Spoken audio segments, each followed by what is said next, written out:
Debat pasangan calon gubernur dan wakil gubernur Provinsi Sumatera Selatan 2018-2023 dilaksanakan di Novotel.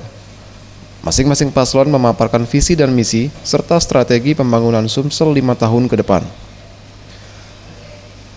Herman Deru dan Mawardi Yahya, paslon nomor 1, menawarkan membangun kembali Sumsel.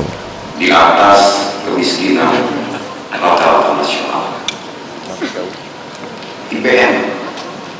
IPM juga demikian.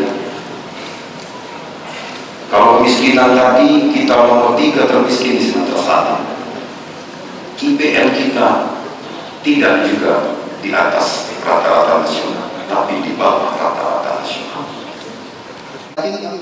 Paslon nomor 2, Aswari Rifai dan Irwansa menawarkan bekerja untuk Sumsel lebih baik.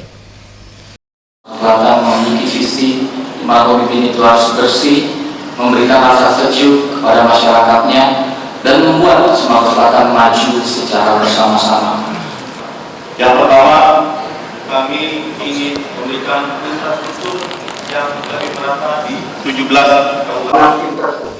Sementara itu, pasangan petahana Ishak Meki dan Yuda menawarkan melanjutkan pembangunan di Sumsel. Pangan melalui hilirisasi.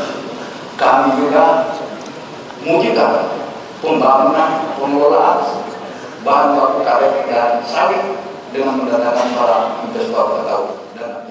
Pasangan Dodi Reza Alik Nurdin dan Giri Ramanda akan melanjutkan program gubernur lama dengan menambah kesejahteraan para petani dan pembangunan infrastruktur yang belum tuntas. Pendidikan kepada siswa-siswi se-Sumatera Selatan. Program yang kedua adalah insya Allah dalam 2 tahun seluruh jalan infrastruktur provinsi akan terselesaikan dalam kondisi mantap 100% mulus di Sumatera Selatan. Tim Liputan Sriwijaya TV.